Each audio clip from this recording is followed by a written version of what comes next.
Welcome to The Real Photo Show. My guest today is Anika Burgess, and we are going to talk about Flashes of Brilliance, the genius of early photography and how it transformed art, science, and history, published by Norton Company. This is Anika's book on the early history of photography, and I love the way this is written. I loved reading it. And not only did we have a really great conversation about the book, we had it in front of a photo history class at Mercer Community College. And I have to give a special thanks to Professor Lily Coleman for allowing me to have this conversation in front of her students, even though it may have put her behind at least one meeting's worth of lectures. But this was so good, and the students really enjoyed it. We just had a wonderful time. But before we get to this conversation, this podcast is sponsored by the Charcoal Book Club. Begin building or continue to build your dream photo book library at charcoalbookclub.com. I will also be the media partner again at the Chico Review in 2026, and the submission deadline is fast approaching. That is November 23rd, with a late submission deadline of November 30th. Selection of attendees and scholarship announcements will be December 26th, so that's all coming up pretty soon. So visit chicoreview.com. So I think most of you know that the podcast is posted on YouTube at the Real Photo Show YouTube channel. There will be real live events coming up as soon as I get all the technical things worked out. But even when that happens, the live stream shows will still be posted as audio-only shows on regular podcast channels. All right, everyone. Thanks for listening. Enjoy the show, and we will talk soon.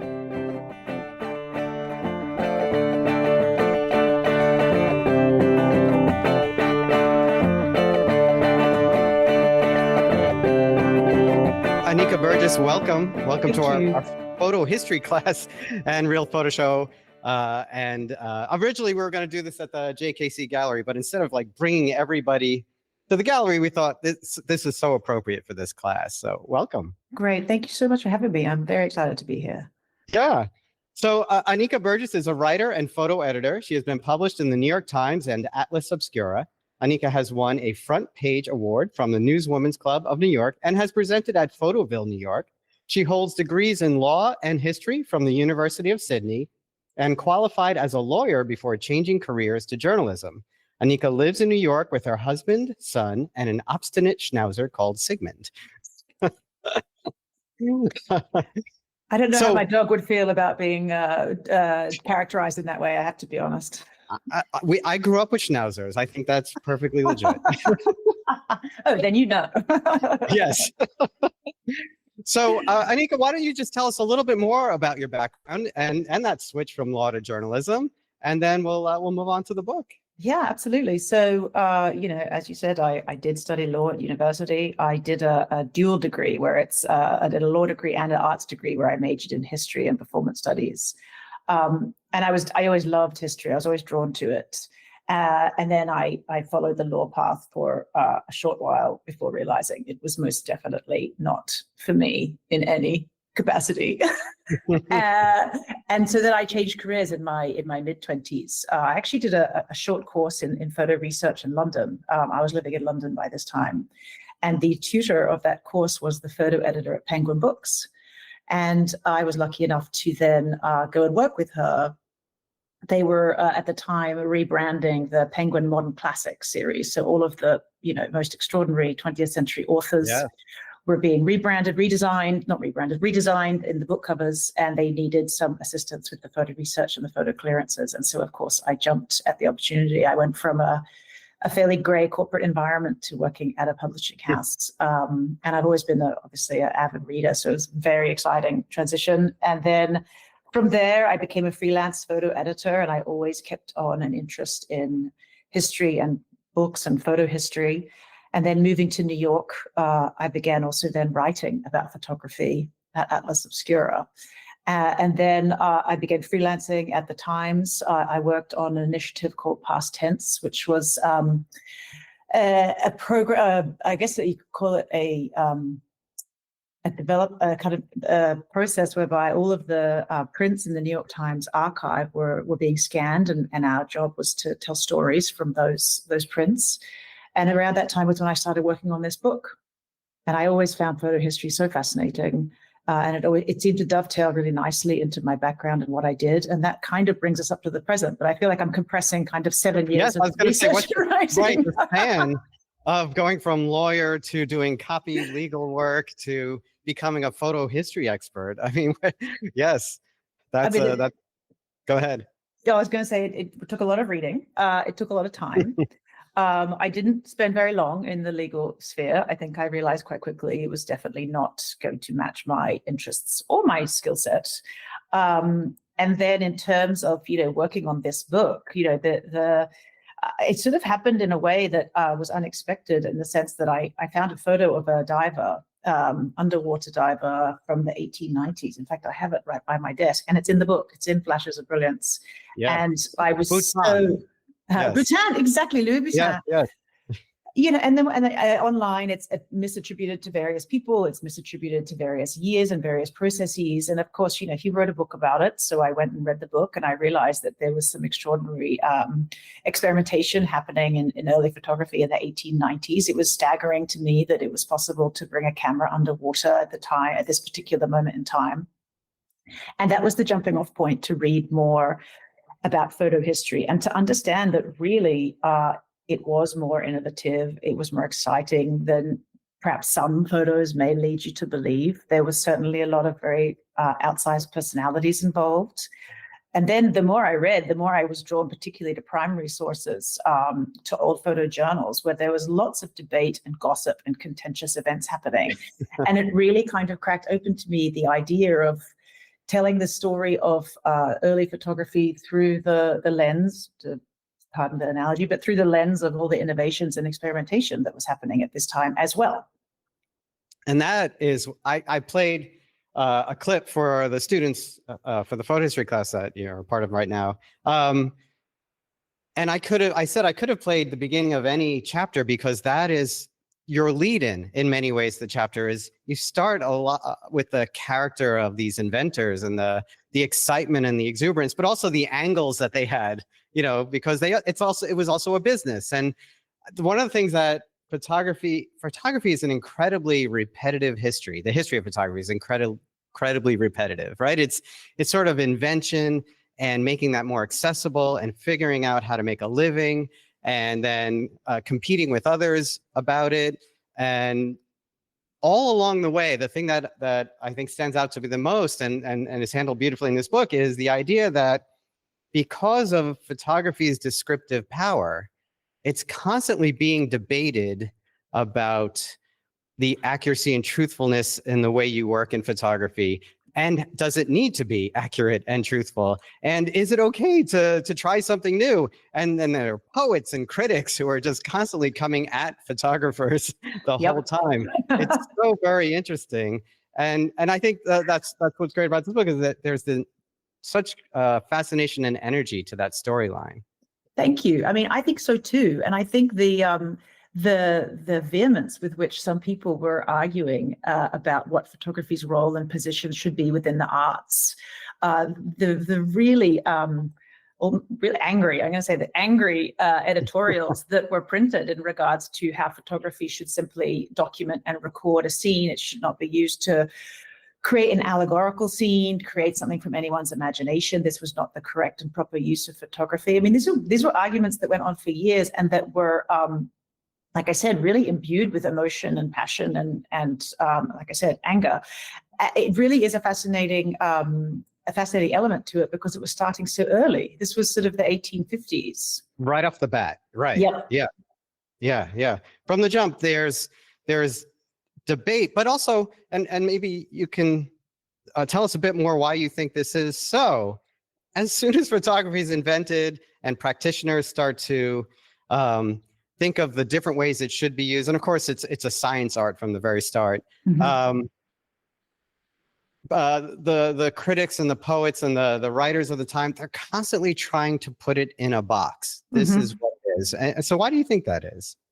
I mean, I think in some respects, what I really enjoyed going back to reading was people's first recollection of seeing a daguerreotype. 1839, this is this brand new thing that nobody has seen before. And even at that point, I think people were having trouble kind of describing it. There's one quote that always stayed with me, which is that somebody saw a daguerreotype in Paris and wrote back to, I think, America and said, it baffles belief. It's something that it's hard to explain, and you kind of have to see it to believe it.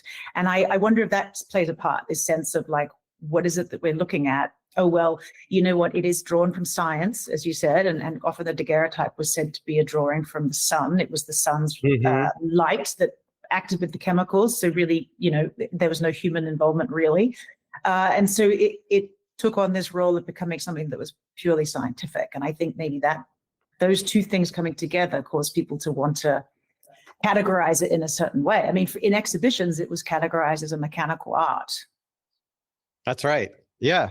And that, of course, is what holds it back from being accepted as art for a long time as well, the idea that it is mechanical. But I think what this book does differently from most art photo history textbooks is that debate is laid out in a very simple way. It's not drawn by hand, so it's not art. But you don't actually spend a whole lot of time on that at all, really, because you're sort of focusing within this community that is very excited about what's happening and very interested in what's happening and has an incredible audience, even if it's not at the great fairs and museums. But it does show up quite a bit at those World's Fair style exhibitions, the expos and the exhibitions, right? Yeah, the excitement about photography, is that what you're referring to? Yeah, yes. and not worrying about the art factor of it. Yes, I think so. And I think really the other thing that always struck me in those, especially the early decade or 2 decades, was how little there was, or if anything at all, for in terms of reference books or guidance. Not only did a daguerreotype baffle belief, there was actually nothing preceding it that anybody could rely on, right. Or nothing, very little, should we say. There's very little in terms of textbooks or journals. And so everything was sort of having to be developed and figured out and thought of at the time as it was sort of being unveiled. I was talking to a curator once who was likening it to being a new language. And I think that's a great analogy. And to extend it, I think it's also like, it's a new language that they were learning as they were even speaking it, Mm-hmm. Oh, yeah. Though it's being defined as it goes, as it comes along. And one of the reasons why I wanted to play some of Chapter 9, which is about the carte de visite, I knew I was going to mess that up. Carte de visite. I can't say I know. We could say CDV, and then we're... CDV. I wrote CDV. that, CDV. Yes. We're talking about the beginnings of something that's this unstoppable train. Once people realize that they can have these things, there's this great democratization of your image, of having your image. It's not just a painted portrait. And like I said, photography repeats itself throughout history. It is something that became, at one point, I think it was in the 1970s, John Tchaikovsky said, there are now more photographs than bricks. And now, that was before phones, cell phones, right? And now it's exponential. Now it couldn't be more common. Yes. Right? Absolutely. And, yeah. But the debate about truth still goes on in photography. It does. And that was one of the other things that was really coming through when I was writing the book and researching it, was this idea of how saturated we are with images today. And that is, I haven't heard that quote about bricks. That's fascinating. How saturated we are with images today. And, all the concerns, very legitimate concerns about AI, and just knowing and understanding and appreciating where all of this came from and where it started from. And that in some respects, some of these debates are not new. And then in some respects, the debate about AI is very different to the debate about Photoshop. Right. But the understanding that we are saturated, and where did it come from? And this idea that sharing your image and having people want to own your image in terms of like liking it on social media, it kind of goes back to the carte de visite, where you could share your paper image with somebody. Yeah, and have, of course, the memorial aspect to it. Have the memory of someone, right? Absolutely. Yeah. And that was also what struck me as being something that was, actually very moving. This idea that for the first time, for many, many people, you would have a photograph of your parents or of your children, And I think the element of democratization of images and imagery really progressed when amateur photography really came into its own. And again, I think you talked earlier about the repetition aspect of photo history. This idea for me is as well reflected in the sense of like there's a technological change and that drives a behavioral change. And that was certainly what happened with amateurs. You know, the process became easier and more straightforward. Camera design changed. Suddenly there's amateurs photographing everywhere, everything, candid photographs. And then it really turns into what we recognize today as sort of vernacular photography.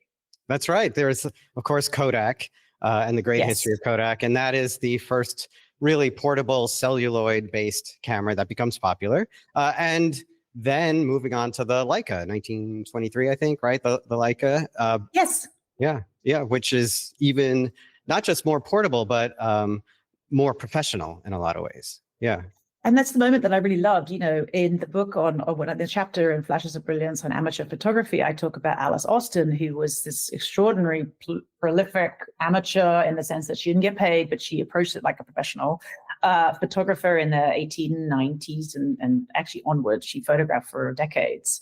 And I love the idea that, you know, toward the end of her life, she had her portrait taken by Eisenstadt he was using a Leica. Mm-hmm. And that she took a photo of him using his Leica. And I love that idea of this sort of circle that she photographed with a Kodak camera in the 1890s. And she photographed on the street in New York at the time, which especially for a woman was not typical at all. Right. And then toward the end of her life, she was able to put her hands on a Leica. I love that idea. Actually, as long as we're on Alice Austin, and you do have a great emphasis on women in photography in this book as well. Can you talk more about that entry point that photography becomes for women? Yeah, I mean, that was a really fascinating aspect of it to me. And I loved looking up, and I definitely got lost in primary sources and had to pull myself back. I definitely got lost in looking at advertisements for studios that were run by women in England in as early as the 1840s, you know. But one of the, you know, frustrating and difficult things about it is oftentimes there aren't images that remain or none that have been found of their work. But it was very enlightening to see the number of women that were using photography, both, you know, the wealthy amateurs who had the skills and the money and the education to figure out how to use a daguerreotype, but also the women who had their own studios or they ran studios with their husbands. And from there, the jumping off point was all the other aspects of photography or the photo industry that women were involved with, you know, the behind the scenes roles. You know, there was a journal piece that I discovered that was, you know, a very 19th century male perspective on women's proper place in the studio being a supporting role. And then figures like Alice Austin coming in, who really did things her own way. And again, you know, of course, she had some background and some means, but she photographed everything about her life for decades. And it's through her that we have this extraordinary record of women and women's friendships and intimate relationships. I think her archive was nearly lost because she fell on hard times. And it just reminds me of the importance of archives, because it's only through her work that we do get a picture of women's lives that a male photographer at that time simply just wouldn't have access to. That's right. Yeah, because Alice Austin did photograph intimacy and in the bedroom and other places. That's not places men would have thought to go or would have. No, or even her images of women kind of dressing up and messing around and being, quote unquote, unladylike, which in 19th century gender norms that would not have been remotely acceptable to do, or for a male photographer at least to photograph. That we have all of that through her archive. It became a suffragette protest to dress in the costume of men, right? Yeah. Yeah, she's wonderful. Yeah, her work is extraordinary, and I really enjoyed learning more about her and her story, and also, like I said, the hard times that she fell on. Yes, the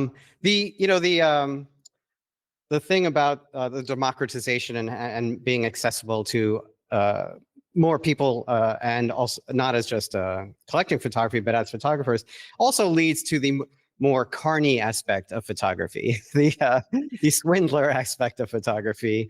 In particular, I think of Baraduk's The Human Soul, Its Movements, Its Lights, and the Iconography of the fluidic invisible, originally published in French in 1896. Was that a primary source for you? You mentioned Baraduc and the fluidic photography. Was that book part of the research? The Baraduc text? His book was translated into English sometime later than the French version. I think maybe like 1913, 1912 from memory. But yeah, that was another rabbit hole which I was so happy to pursue and fall down for many, many weeks. Because just to clarify what you're talking about, in case anybody didn't think that quote was super straightforward. Yes. No. That there was this idea, and it had been around for a long time, but it really kind of developed when the X-ray was discovered in 1895. This idea that you could also photograph through the invisible sort of force that lived in human beings, human bodies. Sometimes it was called effluvia, which is a horrible, awkward name. Sometimes it was called fluid photography. I think probably the best way to describe it is sort of like an aura photograph, perhaps, or maybe like a psychophotography was sometimes what it was called. But this general idea was that through experimentation, through putting your hand in a bath of developing fluid or holding a photographic plate to your forehead, through these means, you could capture the kind of essence of humanity and life in its most original organic form. Baraduc, the man you mentioned, who was actually, by the way, a physician, he took a photograph of his wife 20 minutes after she died and said that the swirls above her was her soul leaving her body. He did a pretty terrible experiment involving a bird, the life force leaving it. I mean, all of this was happening, though, at the same time as X-ray imagery was really just exploding and was absolutely astonishing to people. And so when you see it in that context, I think it's interesting to consider. It becomes a little bit more understandable as to why people thought this actually might be possible. The things that were real added legitimacy to the things that were not real, because there was such still incredible mystery about photography and the power that photography had. Absolutely. And also that X-rays were seen as a new form of photography. It was not the way we see them now. We go to the doctor and we get an X-ray of our lungs or our feet or whatever. At the time, what people really grasped was this sense that, okay, they're invisible rays and they work on a plate and they can make you see through things. Wow, what else is invisible that we don't know about yet? And even one of the, I think it wasn't Baraduc, there was a man he worked with called Louis Darget. He even called them V-rays, vital rays, which is so borrowing from everything to do with X-rays. So to me, that obviously the quote that you just used from Baraduc is incredibly impenetrable. But when you look at the visuals of what they were trying to do, it's really fascinating in the context of X-rays. Yeah, and then X-rays became a form of entertainment as well. I mean, literally at carnivals. Yeah. I mean, there's an advertisement which I think I put in the book. I can't remember. I did have to pull myself back from putting in lots of visuals. So there's a lot in there now. I mean, there's like 120 or 140 images, but I had to pull it back. There was advertisements that I would find that were for, come to the London Aquarium and see the tattooed lady and get your X-ray done, or come to Bloomingdale's and see an X-ray demonstration. There was a report that you could have by the end of 1896, and that was really the year that this was all happening. The end of 1896, there were reports that X-rays were making an appearance on Christmas cards, X-rays of people's hands specifically. And of course, all of this probably goes without saying, but at this point, there wasn't a lot of awareness as to actually how damaging X-rays were. Oh, even when sitters for portraits would get burned, like literally burns on their skin, they would say, "Oh, that was from a previous ailment or something." Absolutely, yeah. And they would the exposure times were appalling. I mean, there's one instance where it's like an hour and a half under an X-ray. Yes, yeah.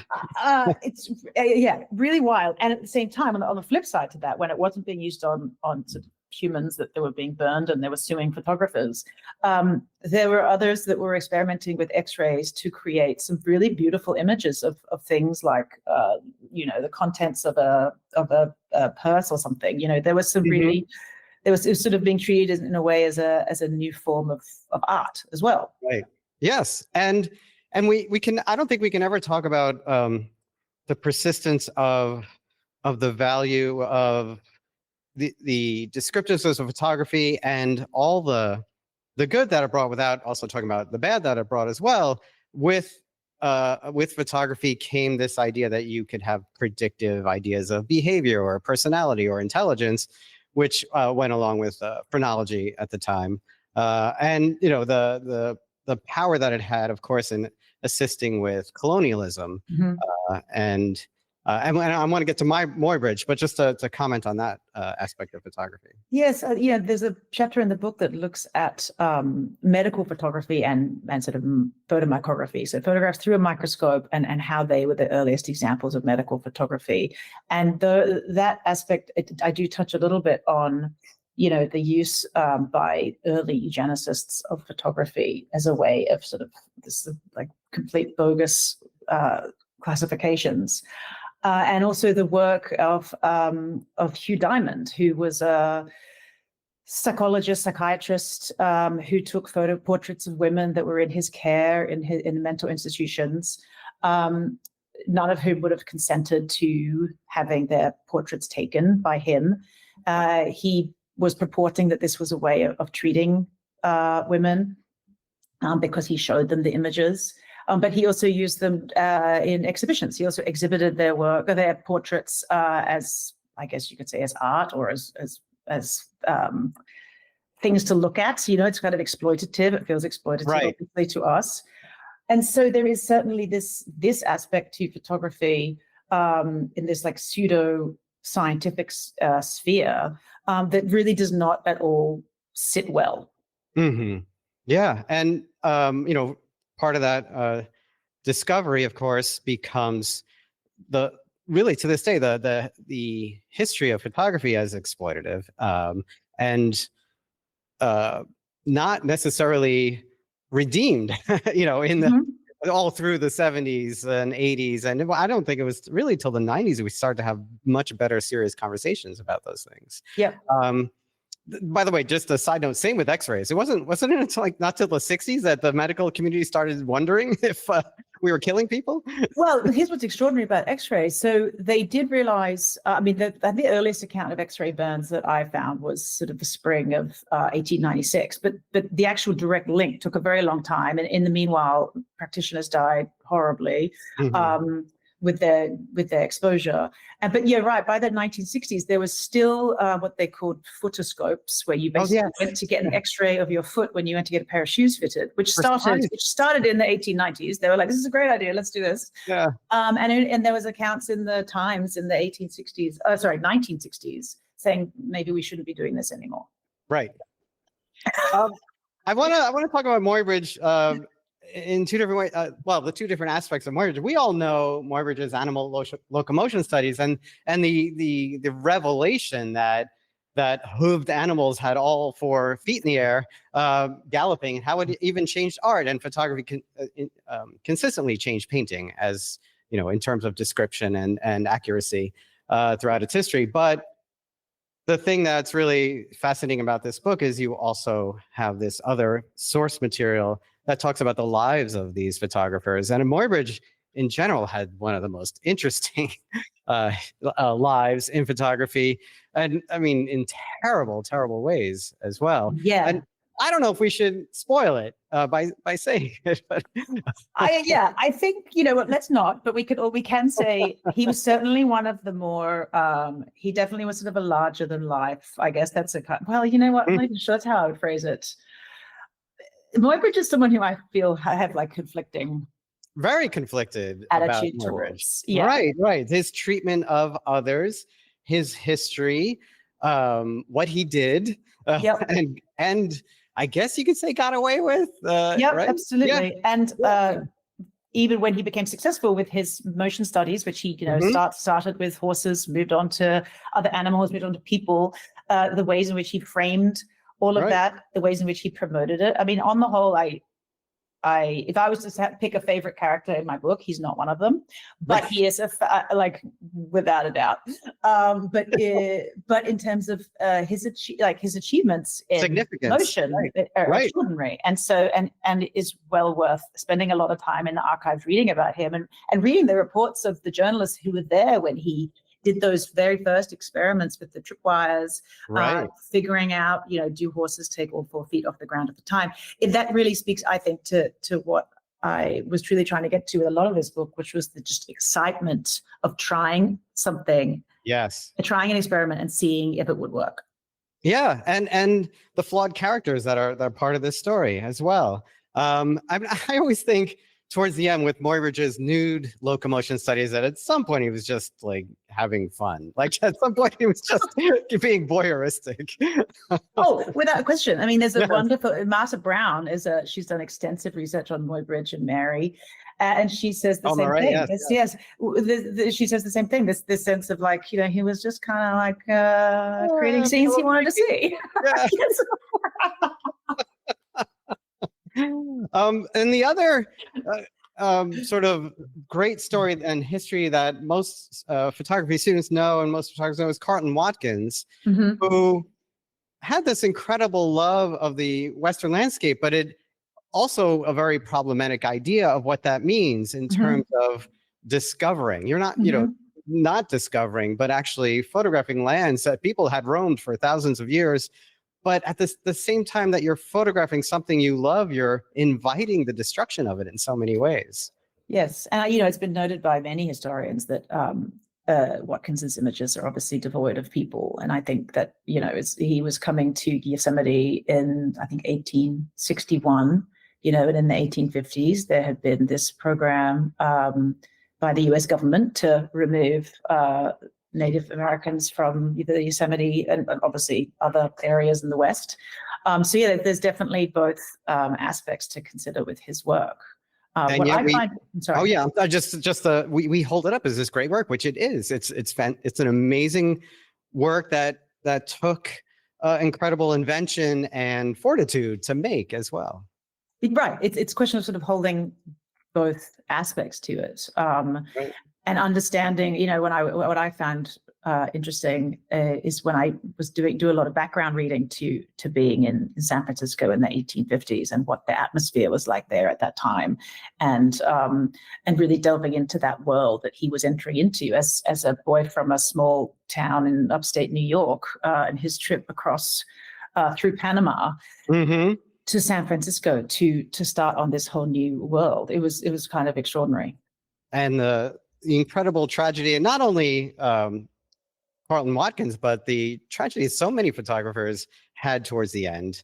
You mentioned Alice Alston, but we know that many photographers ended up destitute or poisoned by all the chemicals they were using, or just died in horrible ways. Yeah, I think there's a huge aspect of all of these innovations. I think you touched on this at the beginning. Is driven by commerce. Right? People are trying to make money. This was a tough time to be living and to be working or trying to work. And in many instances, and John Benjamin Dancer is another one. He was the man who sort of originated the really tiny microscopic photographs that you'd have to look at love under. Love that work. Love it. He didn't end.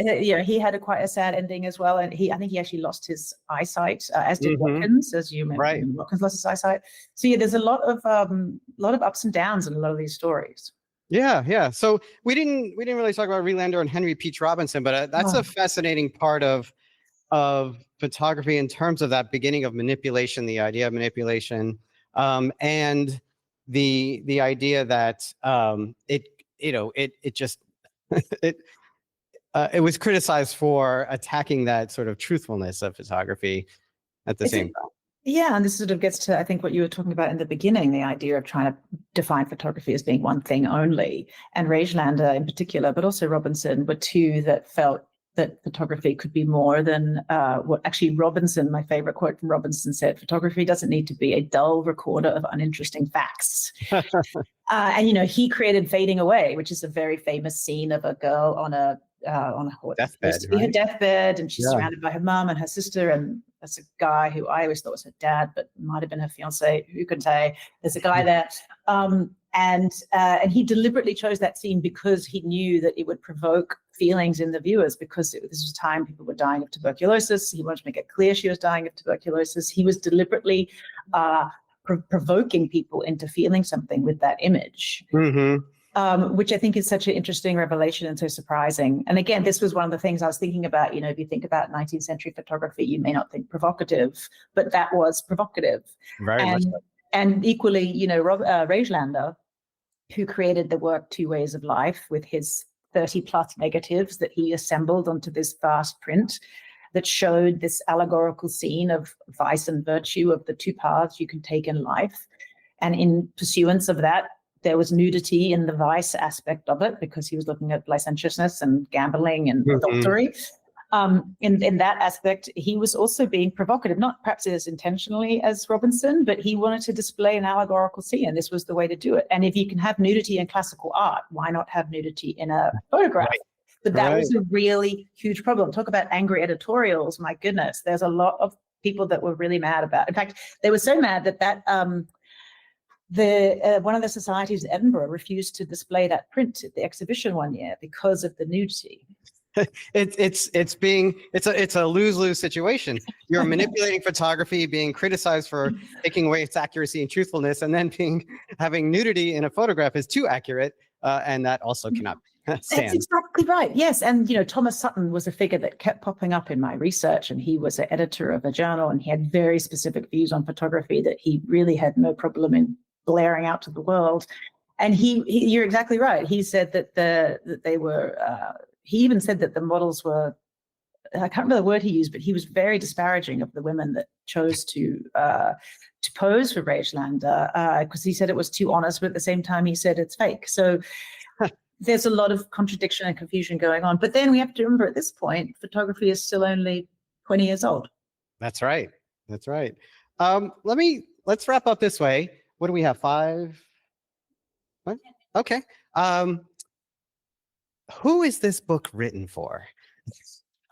Well, I would say, honestly, anybody with an interest in history and photography, or photography, not even because in my mind, to my mind, photo history is sometimes siloed and sort of treated as its own special thing, separate to other types of history or other histories. But really, when you consider that the 19th century is the first time we could see a photograph of anybody, then it really starts to bleed into all aspects of photography. And, in choosing the stories in this book, I needed to really focus on areas that were innovative and experimental. But really, photography bleeds into every area of history. It would have had an impact on engineering. It would have had an impact on any other aspect you can think of. And so from my mind, it is a question of, if you're interested in history, this book helps illuminate history, because it really photography changed how we see and how we understand ourselves. And I think that's one of the great differences of photography from the other art forms is the accessibility of it. So the history of photography is also a history of culture. Yes. And of how we remember and how we share and how we report and what we think, our role in history has been. It's both documentary and art, but it is an accessible form for most people. Yeah. I couldn't agree with that more. And I'm always surprised when I read books on the 19th century or Victorian era that sometimes photography is not as mentioned as readily as I sort of anticipate or expect it to, because it was such an enormous invention. It had such a huge impact. I regularly read photojournals that compared it to the discovery of electricity. Right. And I feel like sometimes it doesn't quite get the due. and yet Nadar, another incredible character in photography, and the idea of the battery and the flash and the electricity and photography went hand in hand for studio work and night work and underground work. Yeah, absolutely, it did. I mean, that's the other thing that is. I mean, oh goodness me, I know we need to wrap up, but that's the other thing is that photography was invented at a time when there wasn't electricity in anybody's houses and homes and right light. So, we didn't even talk about aerial photography. It requires light. I know. So there's a lot. Oh my gosh. I know. Just go on. Let me ask you this. You touched on it, and I like to wrap up with at least one lightning round question. An early historical photographer you would have liked to have interviewed with, or had dinner with, or met. Oh, Nadar. I mean, you just mentioned him, and I think I think he would firstly be a great storyteller, right? I think he would be a very energetic person. Mm-hmm. I think he Yeah. would be he seems to have been somebody who was very sort of full of life and full of ideas, very kinetic in his approach, very inventive. Right. I think he'd be quite fun, and I think he'd probably like to have a nice glass of red wine and have a conversation. Yes. But I don't know, it might be completely wrong. When I think of Nadar, I also think of Ouija as almost like the same kind of person. Well, that's interesting. Yeah, And yeah. that would be a dinner party, right? That would be a party. Well, Anika, thank you so much for being so generous with your time and being willing to talk in front of a class. And this has been fantastic. Thank you. Thank you so much. I have loved being here talking to you and talking to your class. Thank you again. Thank you.